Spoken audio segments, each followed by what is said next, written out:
So what would you say to parents with small children?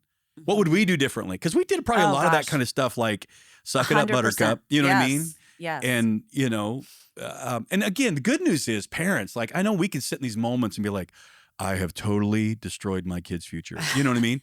And not really. No. I mean, because none of us are perfect. Right.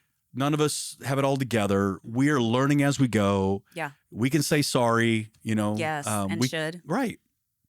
So, I mean, if someone's sitting out there with a parent with a 5-year-old, you know what I mean, that is a high-spirited, what do you tell them? Just let the kid scream? Engage Right. with them in their emotion and help give them language to express what it is that they're feeling.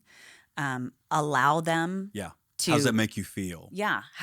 Tell me about that. I'm sorry you're upset.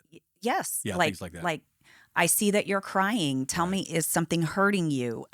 Right. Ask those questions and sit with them in that emotion and teach them to process through it. Right. Because too many times we are left alone to try to figure that emotion out. Right. And then we think as adults, we should just know how to do this. Right. And there's still a learning curve. No matter when you start processing emotion, it's going to take you some time to figure it out. So as a parent, number one, I would say get in touch with your own emotions. Right. First and foremost, Right. so that you learn how to process your own emotion. Right. Because children are going to learn just from watching you. Yeah, totally. And so if you don't ever process emotion and allow them into that, I mean, my kids have seen me cry and I've had to say, this is what's happening. I'm feeling sad about this. I'm feeling angry about this.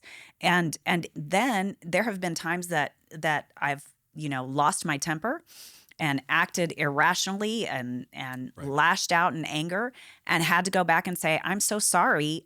I wish I would have handled that differently and walk them through, this is what I was feeling. And that was the wrong reaction that I had. And it's funny to me because talking about dealing with your own emotions, and like it's so hilarious to me that every time we get in a conversation around this issue and we talk about men and crying and big boys don't cry and just rub some dirt on it and get up, it's always amazed me the number of like trite comments from predominantly men who are like, like they're trying to show their masculinity by their comment, about how like, oh, that's for sissies, And I'm like, you're just showing your lack of connectedness to that emotion is a natural part of life. And I'm not saying you have to walk around weeping all the time. And I'm not saying, but when your tears are a sign of pain, not weakness. correct.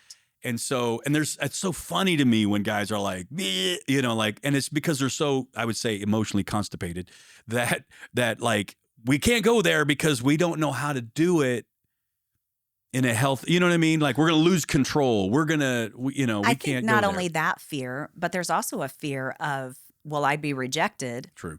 If I show my emotion. True. And that's because that's what we're teaching our kids when you show emotion is, you won't be accepted until you have the right emotion. You have an emotion that's a happy emotion, or you've stuffed those emotions down. Now, I think and we say this a lot, like in conversations, it's so important though for us to really separate what happens to us as kids or in our lives as kids and versus what we believe. Correct. Because a lot of time what we're talking about, and we're saying, well, as a child, we grow up being told, go to your room till you can get your attitude straightened up. And that's probably the frustration of a parent. Like, I don't know what to do with you. I'm giving you space and me space. Right. And so it may not be that it's completely, wrong necessarily. Well, I think there's some value to that. Sure. To saying, especially as a parent, if you recognize that right now you're not making any forward progress, right?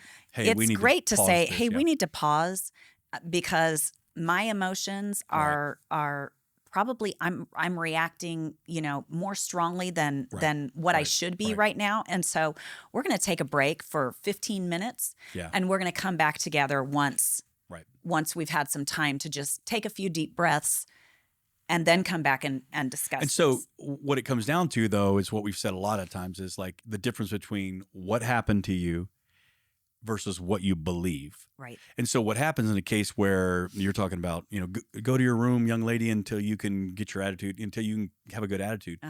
The belief is I need to sequester my emotion. Therefore, emotion is bad. Going back to this question. And when I can get myself in a better mood, then I can interact with you. So I need to do things to please you, to make you happy when I'm not happy.